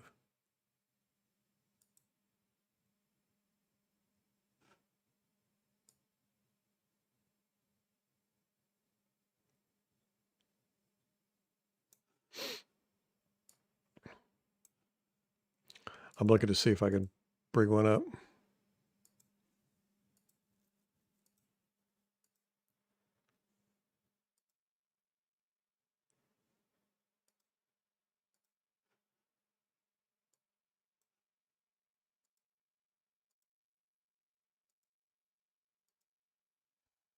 But Logan Hall is he's too, while this year he has been much more aggressive,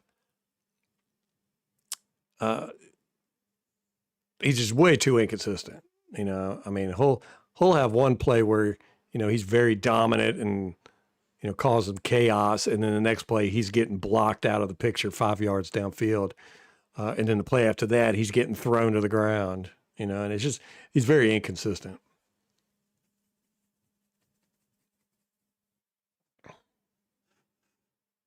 Yeah, we got to do something about our pass rush, no doubt about it. Like games like this, it was anemic. Anemic. It didn't even exist. I mean, even when we blitzed, we weren't getting pressure. And we did a couple times, but just our front forward, nothing. We get nothing out of those guys.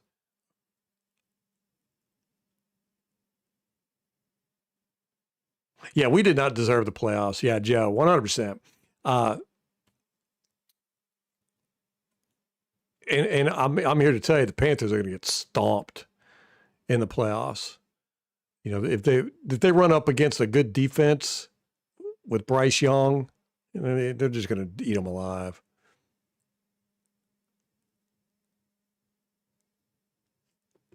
And who are they playing? Let me see. I got that up here.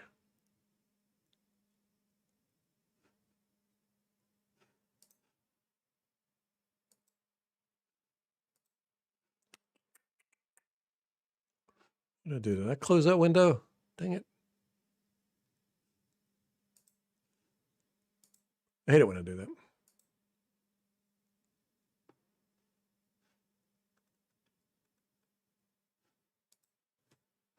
All right, they're playing the Rams. Yeah, they're going to get stomped. But then again, they beat the Rams, right? So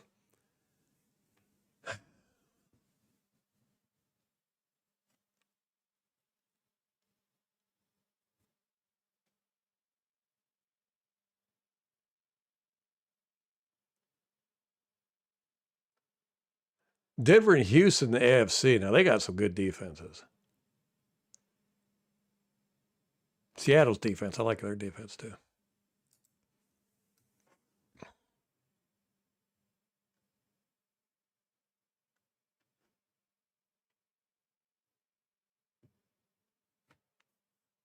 You think Lake's GM record is pretty much the same as Bull's head coaching record? I'm still a light Jason Light stan. We'll see what next year brings if he stays.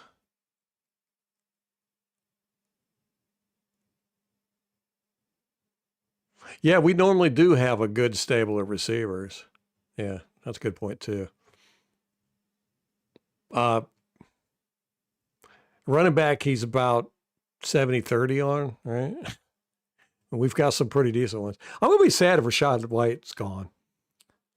I like Rashad White. JPP, outside linebacker coach. There you go. That'd be awesome. I mean, he doesn't even have to design or call plays or nothing. Just get him out there barking at these guys. Everybody's scared of him. Warren Sapp, D-line coach. Wouldn't that be great? My gosh, there'd be so many fights on this team. The coaches would be fighting players. Yeah.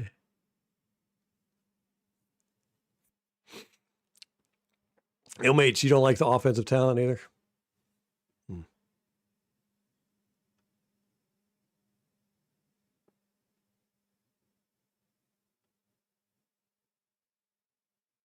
That was Logan Hall too, right, Tom? He got thrown into Jensen's leg. Gosh, who was it that it was the left guard at the time? I want to say through Logan Hall. Logan Hall fell into. Logan Hall is just clumsy. He's clumsy. He can't control his body a lot, it seems like.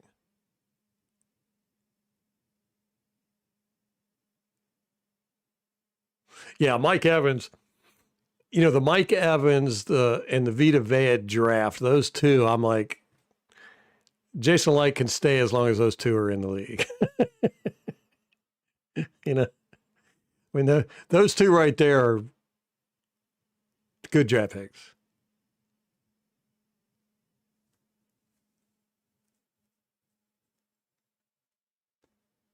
Right, yeah, right. Elite players are not elite if they're on the bench. No player is elite on the bench.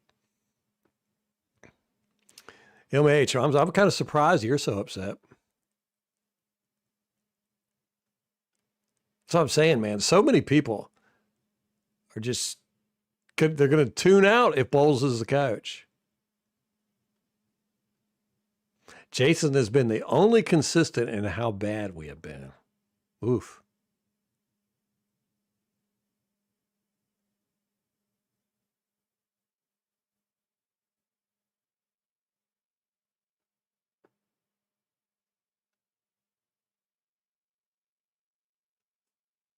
Jason is worse than Todd. Damn. I hope you're not right.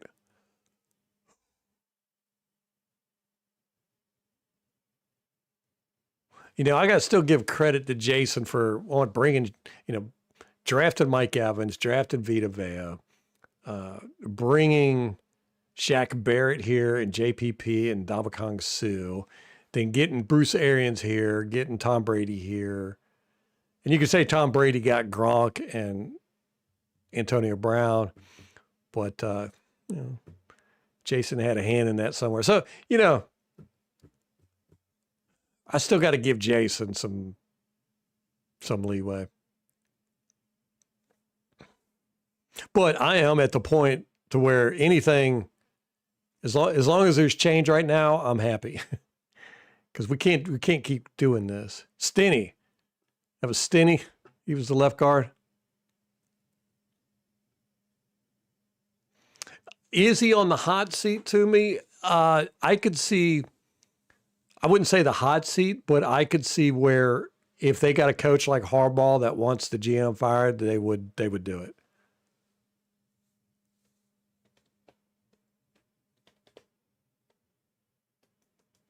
But like I said, it's kind of hard to fire a GM who has brought in Hall of Fame players and won you a Super Bowl. But it's the NFL. You got to do what you got to do. If you're not, what is it the saying? You're only as good as your last year or your last game. This year wasn't good, so everybody's up for the chopping block, if you ask me. Yeah, he did have one bad year that I remember drafting not too long ago. 2023, maybe? Let me look.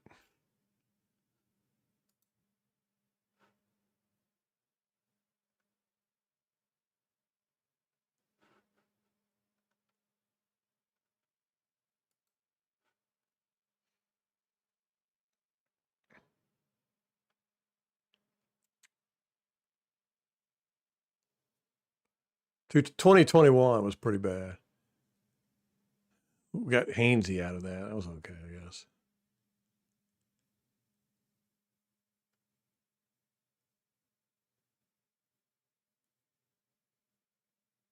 23 wasn't too bad. We got Cansey, but man, he's just hurt all the time. Cody Mogg, but he was hurt all year. Yaya, Dennis, Payne Durham, Josh Hayes. Why is Josh Hayes never out there on defense? He's just a special teams guy. Trey Palmer, he's gone. Jose Ramirez, he's gone. Tyke Smith, what happened with him? You know, I mean, he was balling out at the beginning of the year, and then he's played like crap since for the past few weeks. Everybody's played like crap past few weeks.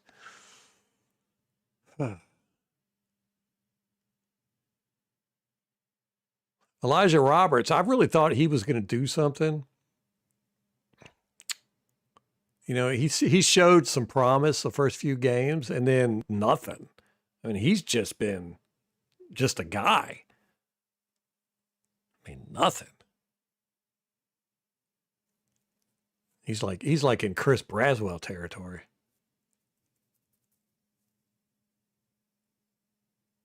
Parrish, I thought, has done pretty good. You know, he again, inconsistent. He'll have great plays one series and then crap to bed another series. Morrison has not been nowhere near as good as I expected him to be. David Walker, we still don't know. Got to see him on the field. I like Tez Johnson, especially for a 7th round draft pick.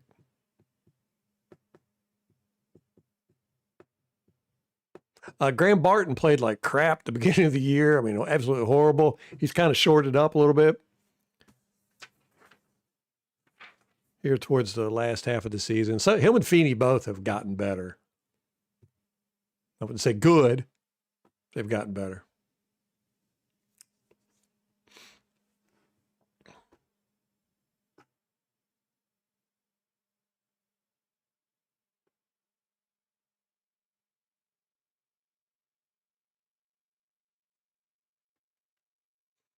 Well, you know, Matthew, the whole draft and sack guys, it's kind of hard to do from what I've seen. Tampa Bay's never, as far as edge guys, I don't think we've ever drafted a good edge player. We've always gotten them in free agency. But Jason hasn't done that either. I mean, we've just had real stinkers. Chris Braswell, TJS. Who else we got on the outside that has just sucked?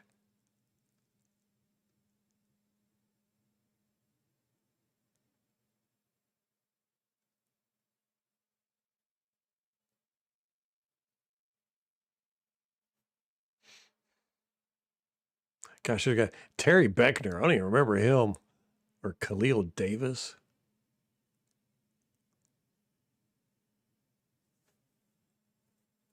He really hasn't drafted a whole lot.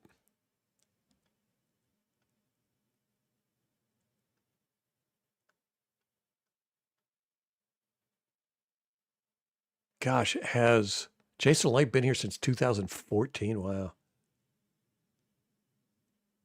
Yeah, as far as edge guys, he just hasn't drafted a lot. Wow. I did not realize Noah Spence. Yeah, he sucked. I thought he was going to be great. He's one I carried water for a couple years too. Well, he just does not draft edge guys at all. Anthony Nelson.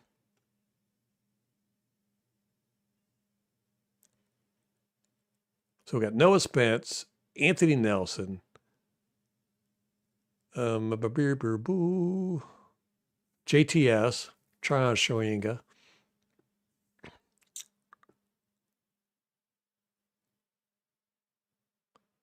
Andre Anthony, 7th round draft pick. Never played a game. Well, he was a defensive lineman. Okay.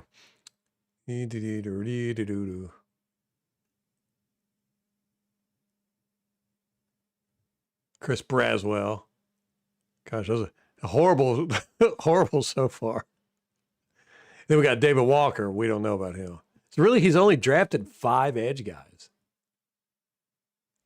but they've all sucked, except Antoine Winfield or Anthony Nelson, who's probably below average or average, little below average. Yeah, not a good track record with the edge guys. Huh. What we say? 5 out of those 5, he's got 1 average guy. The rest of them has sucked.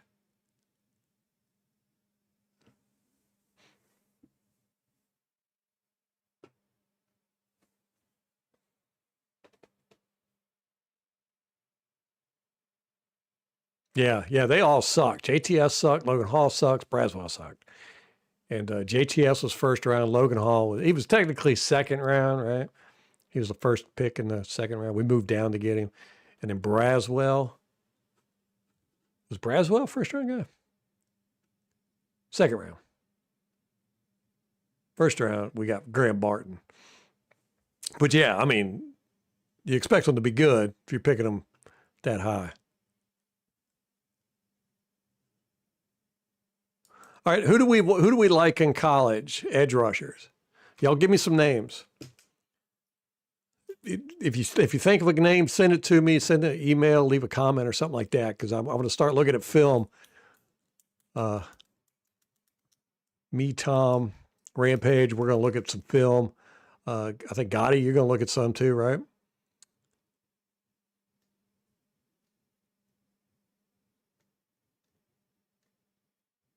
Forgot about Braswell. we always try to forget about Braswell. Why do we get these guys that are just useless?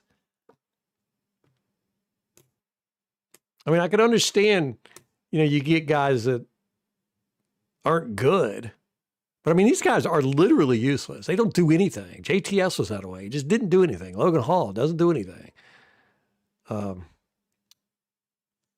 Braswell, they don't do nothing. They don't do anything.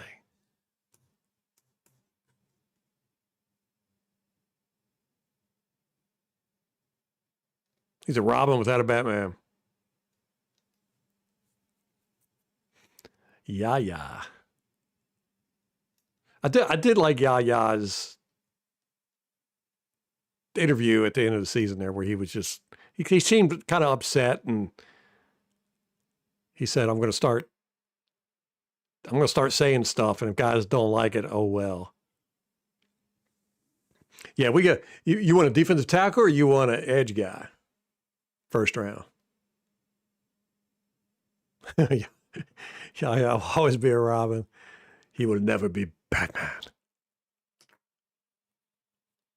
Did I say TJS? I always called him Tryon because when he first came in the league, that was his name, and then he changed it to Tryon Sharenka, and I was like, I'm not even going to try to remember that.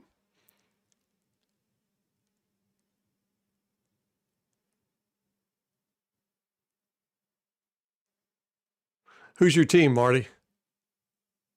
Your team has not been good since you've been alive. Whoa.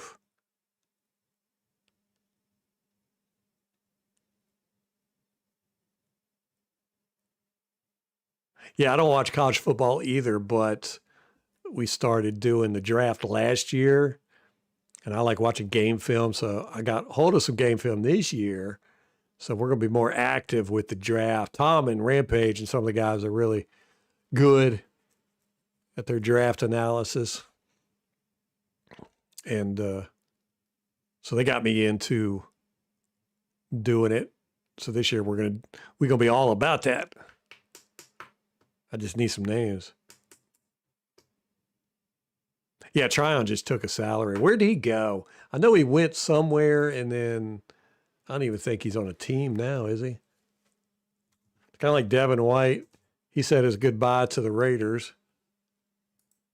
If those Raider fans hated it. Oh no, he is playing. Where is he at? He is at Cleveland. Wow. He went to Chicago. No, he's at Chicago. Wait, where is he? Yeah, he's at Chicago. He started off at Cleveland, went to Chicago. Man. Let me see. He has started in 0 games since 2024.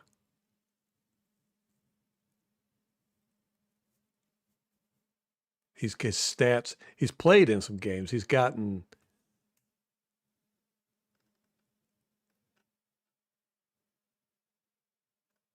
snap counts. Here we go. He's got 142 defensive snaps. Oof. Not good. 31 at Cleveland through 8 games, and then 111 at Chicago through 8 games. Doesn't really have any stats to speak of. Let's see, he's got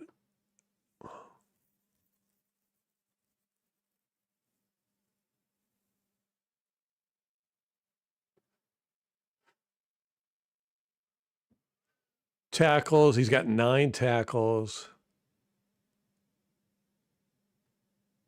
22 tackles combined.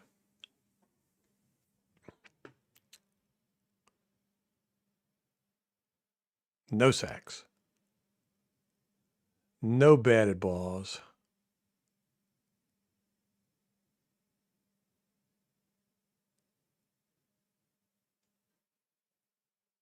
Yeah, he's not doing anything. Rotational guy. Or even a practice squad guy. I don't know. UTEP.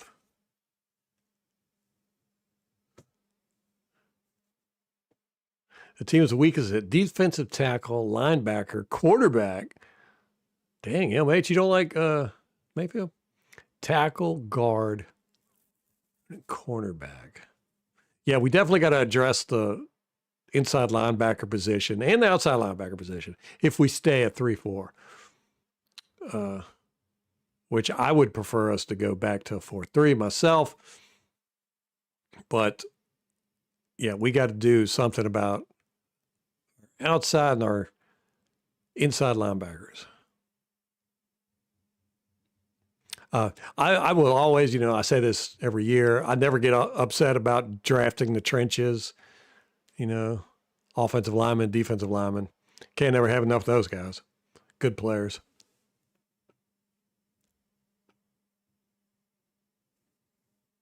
The UTEP Miners.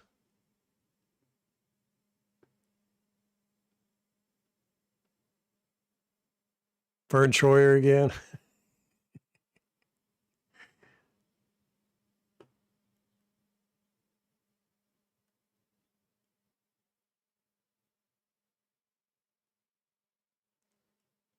Worse has definitely got the potential to be a Hall of Famer, but yeah, he's regressed. I feel like everybody has on this team. Like I said, Bucky Irvin has regressed. Levante David has regressed. Winfield's regressed. I mean, everybody. Nobody's gotten better.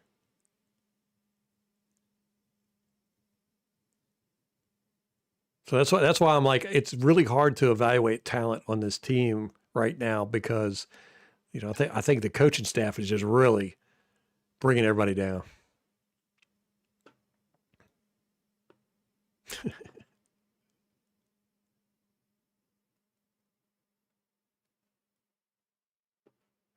Yeah, he definitely had a bad season. The last few games, though, he's had perfect games. Not this game, but the Dolphins and the first Panthers game, I think.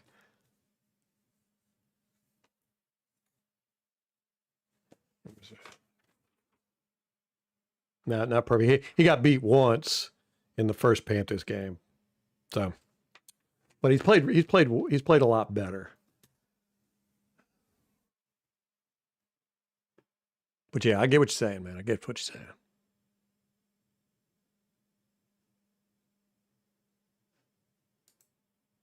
saying.